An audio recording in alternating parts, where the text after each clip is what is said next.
Hello guys, എല്ലാവർക്കും പുതിയൊരു വീഡിയോയിലേക്ക് സ്വാഗതം. നമ്മൾ ഇന്ന് ടി വി എസിൻ്റെ എൻഡോർക്ക് സൂപ്പർ സ്ക്വാഡ് എഡിഷനാണ് റിവ്യൂ ചെയ്യാൻ പോകുന്നത്. കൂടുതൽ വീഡിയോസ് കാണാൻ ചാനൽ സബ്സ്ക്രൈബ് ചെയ്യുക. നമുക്ക് ഈ വണ്ടിയെപ്പറ്റി പറയുകയാണെങ്കിൽ വണ്ടി 3 കളർ വേരിയൻറ്റിൽ അവൈലബിൾ ആണ്. Invisible red, compact blue, stealth black. Invisible red Iron Man edition, compact blue Captain America എഡിഷനും, സ്റ്റെൽത്ത് ബ്ലാക്ക് നമ്മുടെ ബ്ലാക്ക് പാന്തർ എഡിഷനുമാണ് വരുന്നത്. അപ്പോൾ ഇത് നമ്മുടെ BS6 എൻഡോർക്ക് റേസ് എഡീഷനിൽ നിന്ന് വേറെ ഗ്രാഫിക്കൽ ഡിഫറൻസ് അല്ലാതെ വേറെ ഒരു ഡിഫറൻസും ഈ വണ്ടിക്കില്ല. പക്ക വളരെ മനോഹരമായിട്ട് തന്നെ അവർ ഗ്രാഫിക്സ് ചെയ്തിട്ടുണ്ടെന്ന് വേണം പറയാനായിട്ട്. അപ്പോൾ ഫ്രണ്ടിൽ നോക്കുമ്പോൾ തന്നെ അവഞ്ചേഴ്സിൻ്റെ ലോഗോയും ഏറ്റവും അട്രാക്റ്റീവായിട്ട് നിൽക്കുന്ന T ഷേപ്പിലുള്ള DRL കൂടിയുള്ള LED ഹെഡ്ലൈറ്റാണ്. ഇൻഡിക്കേറ്റേഴ്സ് എല്ലാം നോർമൽ ഹാലജൻ ബൾബാണ് പ്രൊവൈഡ് ചെയ്തിരിക്കുന്നത്. വണ്ടി ടോട്ടലി ഈ ഒരു കളർ എന്ന് പറഞ്ഞാൽ നല്ല ഗ്ലോസിക്കിൽ മാറ്റും പർപ്പിൾ ഫിനിഷിങ്ങും കൂടിയാണ് വണ്ടിയുടെ കളർ ഈ ഒരു ഗ്രാഫിക്സ് പാറ്റേൺ വന്നിരിക്കുന്നത്. ഫ്രണ്ടിലത്തെ ഈ ഫെയറിങ്ങിൻ്റെ സൈഡിൽ നോക്കുമ്പോൾ നമ്മൾ ഏറ്റവും ശ്രദ്ധിക്കുന്നത് നമ്മുടെ ബ്ലാക്ക് പാന്തറിൻ്റെ മാസ്കാണ്, അവഞ്ചേഴ്സ് ലോഗോ. പിന്നെ ഈ സൂപ്പർ സ്ക്വാഡ് എഡിഷൻ എന്നുള്ളൊരു റൈറ്റിംഗ് ഉണ്ട്. ഇവിടെ അവഞ്ചേഴ്സിൻ്റെ ലോഗോ ഉണ്ട്. ഇനി ഇതിൻ്റെ ഈ മറു സൈഡിലേക്ക് വരുവാണെങ്കിൽ നമുക്ക് ഇവിടെ വലിയ അവഞ്ചേഴ്സിൻ്റെ ലോഗോയും അതുപോലെ ഇപ്പുറത്തെ സൈഡിൽ എൻടോർക്ക് എന്നുള്ള ബാഡ്ജിങ്, സ്മാർട്ട് എക്സ് കണക്ടിവിറ്റിയുടെ ബാഡ്ജിങ്, ഇന്ത്യൻ ഫ്ലാഗ്. ഈ ഇന്ത്യൻ ഫ്ലാഗിൻ്റെ കാര്യം പറയുകയാണെങ്കിൽ ഇപ്പോൾ അപ്പാച്ചയുടെ എല്ലാ റേസ് എഡീഷനിലും വരുന്നുണ്ട്. അപ്പുറത്തെ സൈഡിൽ ഇപ്പോൾ തന്നെ ഈ സൈഡിൽ നമുക്കൊരു ഡിസൈനും പാന്തറിൻ്റെ മാസ്കും, സീറ്റൊക്കെ ആണെങ്കിൽ നല്ല ഷേപ്പിലാണ്. 66 ബ്ലാക്ക് പാന്തർ ഇൻട്രൊഡ്യൂസ് ചെയ്ത വർഷമാണ് ഇത് എഴുതിയിട്ടുണ്ട്. വളരെ ചെറിയ മൈന്യൂട്ടായിട്ടുള്ള പോയിൻ്റ് വരെ അവർ ശ്രദ്ധിച്ചിട്ടുണ്ട് ഗ്രാഫിക്സിൻ്റെ കാര്യത്തിൽ. അത് വളരെ നല്ലൊരു ടച്ചാണ്.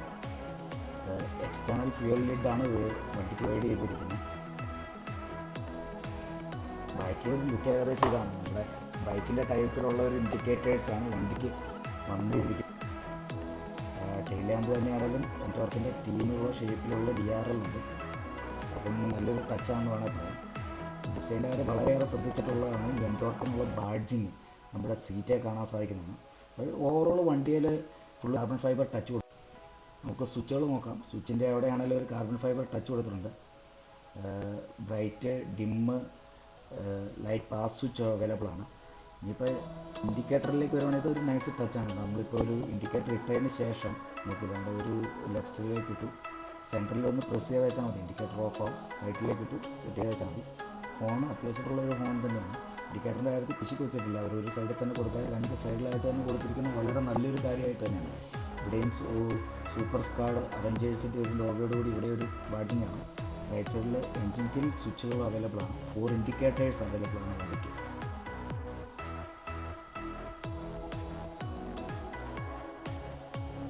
ഒരു ലഗേജ് ക്യാരിയർ കൊടുത്തിട്ടുണ്ട്. നമുക്കിനി ഈ വണ്ടി സ്റ്റാർട്ട് ചെയ്ത് നോക്കാം. വണ്ടിയുടെ സൗണ്ട് എങ്ങനെയൊന്നും കേൾക്കാനായിട്ടൊരു താല്പര്യമില്ല എല്ലാവർക്കും. എഞ്ചിൻ സ്റ്റാർട്ട് ചെയ്തു. ഈ വണ്ടിയുടെ വണ്ടി സ്റ്റാർട്ടാക്കുന്നത്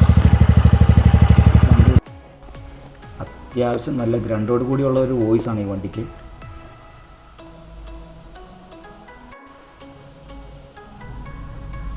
വണ്ടി ഏതായാലും നമുക്കൊന്ന് ഒരു ബൂട്ട് സ്പേസ് കാര്യങ്ങളൊന്നും. ഇവിടെയാണ് അതിൻ്റെ കീ. ഹോണ്ട വണ്ടികൾ ഫ്രണ്ടിൽ നിന്ന് അസിസ്റ്റായിട്ട് വന്നത് നല്ലതായിരുന്നു. ലെഫ്റ്റിലേക്ക് തിരിച്ചാൽ ഫ്യൂവൽ ലിഡും, റൈറ്റിലേക്ക് തിരിച്ചാൽ നമ്മുടെ ബൂട്ടും ഓപ്പൺ ആവുന്നതാണ്. അത്യാവശ്യം ഈസി ആയിട്ട് ഒരു ഹെൽമെറ്റ് ഇരിക്കാനുള്ള സ്പേസ് ഉണ്ട്. ഇവിടെ ഒരു USB ചാർജറും വിത്ത് ബൂട്ട് ലാമ്പും കൂടെ ഉണ്ട്. അത് വളരെ നല്ലൊരു ടച്ചാന്ന് തന്നെ വേണം പറയാൻ. ഫ്യൂവൽ ക്യാപ്പിൽ എൻടോർക്കിൻ്റെ ബാഡ്ജിങ് കാണാൻ സാധിക്കുന്നതാണ്. ഈ സീറ്റ് എന്ന് പറഞ്ഞാൽ അത് നല്ലൊരു സോഫ്റ്റ്വെയർ സൈഡിലുള്ള സീറ്റാണ്. അപ്പോൾ ഒബ്വിയസ്ലി ലോങ് റൈഡിന് അത്രയ്ക്ക് നല്ല ആകാൻ സാധ്യത തീർത്തും കുറവാണ്. പക്ഷേ ഷോർട്ട് റൈഡിന് നല്ലതാണ്. ഇവിടെ ലേഡീസ് ഫുഡ് റെസ്റ്റ് ഉണ്ട്. 3 വാൽവ് എഞ്ചിൻ്റെ ബാഡ്ജിങ്, TVSൻ്റെ ലോഗോ, സൈഡ് കിക്കർ അവൈലബിൾ ആണ്.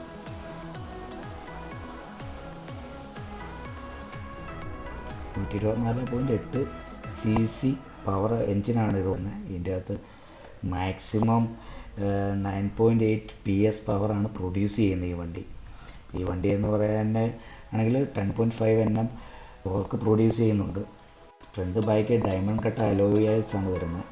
ഒരു ഗെയിമിംഗ് കൺസോൾ ഇൻസ്പയർഡ് ആയിട്ടുള്ള ഒരു മീറ്റർ കൺസോളാണുള്ളത്. Last parking assistant, navigations, time, odometer അങ്ങനെയുള്ള ആധുനിക ഫീച്ചേഴ്സ് എല്ലാം തന്നെ ഇതിൽ നമുക്ക് അവൈലബിൾ ആണ്.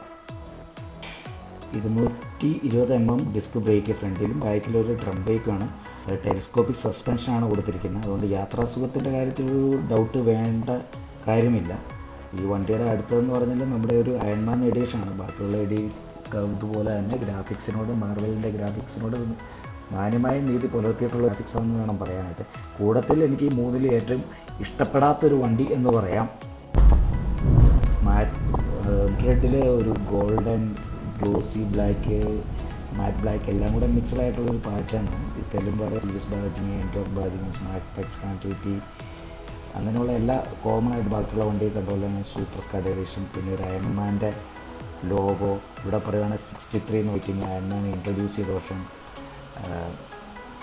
പിന്നെ മാർക്ക് 2019 എന്നുള്ള ബാഡ്ജിങ്, എൻറ്റോക്ക് 125 എന്നുള്ള ബാഡ്ജിങ്, അങ്ങനെ എല്ലാം തന്നെ കറക്റ്റായിട്ട് തന്നെ കൊടുത്തിട്ടുണ്ടെന്ന് വേണം പറയാനായിട്ട്. ഈ വണ്ടി ഇതിൻ്റെ ഈ മറ്റേ സൈഡിലേക്ക് വന്ന റിയാക്ടറിൻ്റെ ഒരു ബാഡ്ജിങ് കൊടുത്തിരിക്കുന്നുണ്ട്. ഇവിടെ സൂപ്പർ സ്ക്വാഡ് എന്നുള്ള റൈറ്റിങ് അതെല്ലാം കറക്റ്റായിട്ട്. പിന്നെ നമ്മുടെ TVS റൈസിങ്ങിൻ്റെ ഒരു badging, engine modes available, mode set ചെയ്യാനായിട്ട് അതിൻ്റെ ബട്ടൺസും കാര്യങ്ങളും നമുക്കിവിടെ കാണാൻ സാധിക്കുന്നതാണ്. TVSൻ്റെ R&D വർക്ക് ചെയ്ത് തുടങ്ങിയെന്ന് വേണം പറയാനായിട്ട്. പിന്നെ പറയാൻ കാര്യമുണ്ട്, എൻജിൻ ഓണായിരിക്കുന്ന സമയത്ത് ഇവിടെ ഈ നോക്കിയാൽ എൻജിൻ ഓഫ് ആകുമ്പോൾ യെല്ലോ ലൈറ്റും ഓണാക്കുമ്പോൾ ഗ്രീൻ ലൈറ്റ് വരെ വർക്ക് ചെയ്യുന്നുണ്ട്. അപ്പോൾ അതുപോലെ മൈനറായിട്ടുള്ള ഡിസൈൻ എലമെൻറ്റിലേക്ക് അവർ നല്ല രീതിയിൽ ശ്രദ്ധ ചെലുത്തിയെന്ന് വേണം പറയാനായിട്ട്. അത് നോക്കണം, വേണ്ട ഒരു മോഡ് ബട്ടണുണ്ട്, ഒരു സെറ്റ് ബട്ടണുണ്ട്. നമുക്ക് ഇതിൽ തന്നെയാണെങ്കിൽ ഒരു highlight, bright, low indicator, fuel indicator, engine ഫ്ലക്ഷൻ ഇൻഡിക്കേറ്റർ, ഫ്യൂവൽ ഇൻഡിക്കേറ്റേഴ്സ് എല്ലാ കാര്യങ്ങളും തന്നെ ഈ വണ്ടിക്കകത്ത് അവൈലബിൾ ആയിട്ട് കാണുന്നുണ്ട്. പിന്നെ വേറൊരു കാര്യം എന്ന് പറഞ്ഞാൽ TVS റേസ് എഡീഷൻ്റെ പച്ചയുടെ മറ്റേ കുതിരയുടെ ലോഗോ ഉണ്ട്. സൂപ്പർ സ്ക്വാഡ് എഡീഷൻ എന്ന് വേണ്ട ഇവിടെ ഒരു ലോഗോയും അതിൻ്റെ ഒരു അവഞ്ചേഴ്സ് എന്നുള്ള ഇതുണ്ട്. ഇതാണ് വശങ്ങളിൽ നിന്നുള്ളൊരു ലോങ് വ്യൂ. പിന്നെ ഈ വണ്ടിയിലേക്ക് വന്നാൽ നമുക്ക് വേണ്ട ഫുട്ബോർഡിലെ സ്പേസ് ഒന്ന് ചെക്ക് ചെയ്യേണ്ടതുണ്ട്.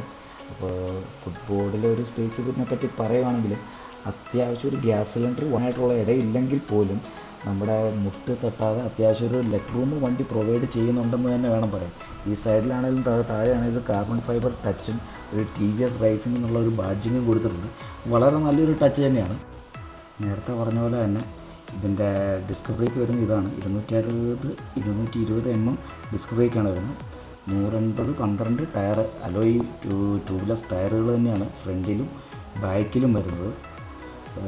ബാക്കിൽ പക്ഷേ ഡിസ്ക് ബ്രേക്ക് പ്രൊവൈഡ് ചെയ്തിട്ടില്ല, അതിൻ്റെ ആവശ്യമുണ്ടെന്ന് തോന്നുന്നില്ല. ബാക്കിൽ റൈറ്റ് സൈഡിലൊരു റിഫ്ലക്ടറുണ്ട്. പിന്നെ സൈലൻസറിൻ്റെ ഡിസൈൻ വളരെ മനോഹരമാണ്. CVT ഇവിടെ നിന്നുള്ളൊരു ബാഡ്ജിങ് ഇവിടെ കാണാം. വണ്ടി ഫുള്ളായിട്ട് കുറേ ബാഡ്ജിങ്, സ്റ്റിക്കറും ഗ്രാഫിക്സ് ആയിട്ടുണ്ട് കേട്ടോ, അത് പറയാതിരിക്കാൻ പറ്റുമല്ല. ഈ സൈഡിലും carbon fibre finish, TVS rising എന്നുള്ള ബാഡ്ജിങ്, ഇവിടെ 63 എന്നുള്ള റൈറ്റിങ്, അയൺമാൻ്റെ ഇത്, അവിടെ തന്നെ ചെറിയൊരു അവഞ്ചേഴ്സ് ലോഗോ. പിന്നെ വരുവാണെങ്കിൽ വേറെ ഒരു ഇതെന്ന് പറഞ്ഞാൽ നമ്മുടെ സീറ്റിൻ്റെ ഫ്രണ്ടിലായിട്ടൊരു കട്ടിങ്, ആ ഒരു ഷേപ്പ് ഉണ്ടോ, നല്ലൊരു ഷേപ്പും ആ ഒരു ഷേപ്പിനോട് ചേർന്ന് തന്നെ ഇവിടെ സീറ്റിൽ ഒരു കാർബൺ ഫൈബർ ഫിനിഷിങ് ആയിട്ടൊരു എലമെൻറ്റ് കൊടുത്തിട്ടുണ്ട്. ശരിക്കും ഒറിജിനൽ കാർബൺ ഫൈബർ അല്ല, പക്ഷെ ഒരു ഡിഫറെൻറ്റ് വേറെ ഒരു കളറായിട്ടുള്ളൊരു സ്റ്റിച്ചിങ് പാറ്റേണും കൂടിയാണ് കൊടുത്തിരിക്കുന്നത്. വണ്ടിക്ക് നല്ലൊരു സ്പോർട്ടി, അഗ്രസീവ് ലുക്ക് പ്രൊവൈഡ് ചെയ്യുന്നുണ്ടെന്നുള്ള കാര്യത്തിൽ സംശയമില്ല. വണ്ടിയുടെ ഫ്രണ്ടിൽ നോക്കുവാണെങ്കിൽ ഹെഡ്ലൈറ്റിൻ്റെ താഴെയായിട്ട് ഇവിടെ ഒരു ഫൈബർ എലമെൻറ്റ് കൊടുത്തിട്ടുണ്ട്. അതുപോലെ തന്നെ ഇപ്പുറത്തെ സൈഡിൽ കൊടുക്കുന്നുണ്ട്. ഗോൾഡനിൽ ഒരു പാറ്റേണാണ്, ഇവിടെ ആ കാർബൺ ഫൈബർ എലമെൻറ്റ് കാണാം. മഡ്ഗാർഡിലും അതുപോലെ ഒരു മാറ്റ് കളറുള്ളൊരു ടച്ച് കൊടുത്തിട്ടുണ്ട്, എലമെൻറ്റ് കൊടുത്തിട്ടുണ്ട്, സ്ട്രൈപ്പ് പോലെ നന്നായിട്ടുണ്ട് കേട്ടോ. പിന്നെ ഈ ബൈക്കിലേക്ക് വരുവാണെങ്കിൽ ബൈക്കിൽ കണ്ട് ഈ ഒരു പോർഷനും കാർബൺ ഫൈബർ ടച്ച് കൊടുത്തിട്ടുണ്ട്. അത് അത്യാവശ്യം നല്ലൊരു പ്രീമിയം ലുക്ക് കൊടുക്കുന്നുണ്ട്. ഒരു ഫേക്കായിട്ടുള്ളൊരു ഡാമ്പർ ആണ് വണ്ടിയെ കൊടുത്തിരിക്കുന്നത്. ഒരു ഇൻഡിക്കേറ്ററിൻ്റെ കാര്യം പറയുകയാണെങ്കിൽ ഞാൻ പറഞ്ഞല്ലോ, സ്പോട്ടിൽ താഴെ ഒരു റിഫ്ലക്ടറുണ്ട്. TVSൻ്റെ പോയേക്കാണ്. നമുക്ക് വണ്ടിയുടെ ലോങ് ആയിട്ടുള്ള ലാമ്പിൻ്റെ ഒരു ലുക്ക് വരുന്നത് അത്യാവശ്യം നല്ലൊരു ഡിസൈനാണെന്ന് തന്നെ പറയണം. എനിക്ക് ഇഷ്ടപ്പെട്ടു തന്നെയാണല്ലോ ആ ഒരു ബാഡ്ജിങ്ങോട് കൂടി ഒരു ഡിസൈൻ തന്നെയാണ്. അതുപോലെ തന്നെ നമുക്ക് ഇതിൻ്റെ ഫ്രണ്ടിൽ നിന്നുള്ള വ്യൂ നോക്കാം. ഫ്രണ്ടിലും തന്നെ ഡീൽ ഇതുപോലെ തന്നെയാണ് വരുന്നത്. ഒരു 2 ലെയർ ആയിട്ടുള്ള ഒരു 4 പീസായിട്ട് തന്നെ അത് വന്നിരിക്കുന്ന രീതിയിലേക്കുള്ളൊരു LED ഹെഡ് ലാമ്പാണ് വന്നിരിക്കുന്നത്. അത് നല്ലൊരു ഡിസൈൻ തന്നെയാണ് പൊതുവെ പറയുവാണെങ്കിൽ. ഇവിടെ ഹെഡ്ലൈറ്റൊക്കെ LED ടെക് എന്നുള്ളൊരു ബാഡ്ജിങ് കൊടുത്തിരിക്കുന്നുണ്ട്. ഇഷ്ടംപടി ബാഡ്ജിങ്, വണ്ടിയിൽ അടിമുടി ഇഷ്ടംപടി ബാഡ്ജിങ് കാണാൻ പറ്റുന്നു. വാഹനം ഓടിക്കാനായിട്ട് വളരെ സ്മൂത്താണ്. വണ്ടിക്ക് ഒരു തരി വൈബ്രേഷനോ കാര്യങ്ങളോ ഒന്നുമില്ല. എൻജിൻ നല്ല രീതിയിൽ റിഫൈൻഡ് ആയിട്ടുണ്ടെന്ന് വേണം പറയാനായിട്ട്. പവർ ഇച്ചിരി കുറഞ്ഞിട്ടുണ്ടെങ്കിലും മൈലേജ് 3 കിലോമീറ്റർ വരെ ഇൻക്രീസ് ആയിട്ടുണ്ട്. അപ്പോൾ ധൈര്യമായിട്ട് ഈ വണ്ടി ആർക്കാലും എടുക്കാം. ഈ വണ്ടി ആരെടുക്കണം എന്ന് ചോദിച്ചാൽ ഒരു കോളേജ് ഗോയിങ് ആയിട്ടുള്ള ഒരു യൂത്ത് ഐക്കൺ എന്ന് വേണമെങ്കിൽ പറയാൻ പറ്റുന്നതാണ് ഈ വണ്ടി. അതായത് നമുക്കൊരു വണ്ടി മേടിച്ച് ഇപ്പോഴത്തെ പുതിയ നിയമപ്രകാരം ഗ്രാഫിക്സ് ഒക്കെ ഇറക്കണം എന്നുള്ള ഒരു ആഗ്രഹം എല്ലാവർക്കും ഉണ്ടായിരിക്കുമല്ലോ. അപ്പോൾ അങ്ങനെ ഇറക്കാനായിട്ട് ഇപ്പം നിലവിൽ സാധിക്കുന്നില്ല. അപ്പോൾ കമ്പനി തന്നെ ഫാക്ടറി ഫിറ്റഡ് ആയിട്ടുള്ള ഗ്രാഫിക്സോട് നമുക്കൊരു മോഡിഫിക്കേഷൻ പോലും ചെയ്യാതെ ഫാക്ടറി മോഡിഫൈഡ് ആയിട്ടുള്ളൊരു വണ്ടി എന്ന് പറയാം. നമുക്കപ്പോൾ ഇന്നത്തെ ഈ ഒരു ടെസ്റ്റ് ഡ്രൈവ് നമുക്ക് തന്നിരിക്കുന്നതെന്ന് പറഞ്ഞാൽ ആലപ്പുഴയിലുള്ള ടോപ്പ് ഹെവൻ TVS ആണ്. അപ്പോൾ ഏതെങ്കിലും കാരണം വെച്ചാൽ ഈ വണ്ടിയോ അല്ലെ TVS അപ്പാച്ചയോ RR310 അവിടെ അവൈലബിൾ ആണ്. നമുക്ക് ആലപ്പുഴയിൽ അവൈലബിൾ ആയിട്ടുള്ള ഒരു ഷോറൂമാണ്. ഇങ്ങനെയുള്ള ഏത് വണ്ടി എടുക്കണമെങ്കിലും ഞാൻ ഡിസ്ക്രിപ്ഷനിൽ നമ്പരും അഡ്രസ്സും പ്രൊവൈഡ് ചെയ്യുന്നുണ്ട്. അപ്പോൾ അവരെ കോൺടാക്റ്റ് ചെയ്യുക. 3 കളർ വേരിയൻറ്റും ഗ്രാസും വെച്ച് കമ്പയർ ചെയ്യുകയാണെങ്കിൽ എൻ്റെ ഫേവറേറ്റ് ഇൻവിസിബിൾ ബ്ലൂ ആണ്. നമുക്ക് ആ വണ്ടി ഇന്ന് അവൈലബിൾ അല്ലായിരുന്നു. ഓൾറെഡി അവിടെ ഷോറൂമിലുള്ള പറഞ്ഞാൽ ഡെലിവറിക്ക് വേണ്ടി ഇരിക്കുകയാണ്. ടെസ്റ്റ് ഡ്രൈവ് വെഹിക്കിൾ ഈ 2 വണ്ടിയായിരുന്നു അവർക്ക് അവൈലബിൾ ആയിട്ടുള്ളത്. അപ്പോൾ ആ ഒരു കളർ എനിക്ക് ഭയങ്കരമായിട്ട് തോന്നുന്നത്. ആ ഒരു ഗ്ലോസി ടച്ചാണ്, മെറ്റാലിക് പെയിൻ്റാണ് വരുന്നത്, ഒരു ഗ്ലോസി പെയിൻ്റാണ്. പിന്നെ സെക്കൻഡ് ഫേവറേറ്റ് എന്ന് പറഞ്ഞാൽ സ്റ്റെൽത്ത് ബ്ലാക്കാണ്. തേർഡ് ഫേവറേറ്റ് അല്ലെങ്കിൽ ലീസ്റ്റ് ഫേവറേറ്റ് എന്ന് പറഞ്ഞാൽ അയൺമാൻ എഡിഷൻ തീർത്തും മോശമൊന്നുമല്ല. എനിക്ക് പേഴ്സണലി മാറ്റായിട്ടുള്ള കളറിനോട് താല്പര്യമില്ല. എനിക്ക് ഗ്ലോസി കളേഴ്സിനോടാണ് താല്പര്യം. പക്ഷേ അത്യാവശ്യം നല്ലൊരു പെയിൻറ്റ് സ്കീമും പെയിൻറ്റ് ക്വാളിറ്റിയും വണ്ടി പ്രൊവൈഡ് ചെയ്യുന്നുണ്ട്. അപ്പോൾ ഈ വീഡിയോ ഇഷ്ടപ്പെട്ടിട്ടുണ്ടെങ്കിൽ എല്ലാവരും ഈ ചാനൽ സബ്സ്ക്രൈബ് ചെയ്യുക. അതുപോലെ തന്നെ ഈ ചാനലിൽ ലിങ്ക് എല്ലാവരും സുഹൃത്തുക്കൾക്ക് ഷെയർ ചെയ്യുക. കൂടുതൽ വീഡിയോസുമായിട്ട് നമുക്ക് വീണ്ടും കാണാം. അപ്പോൾ സബ്സ്ക്രൈബ് ചെയ്യാനായിട്ടും ലൈക്ക് ചെയ്യാനായിട്ടും ഷെയർ ചെയ്യാനായിട്ടും ഒന്നും മറക്കരുത്. അപ്പോൾ അടുത്തൊരു വണ്ടിയുടെ റിവ്യൂവും അല്ലാത്തൊരു ട്രാവൽ വ്ലോഗ്സുമായിട്ട് കാണുന്നത് വരെ എല്ലാവർക്കും ഗുഡ് ബൈ.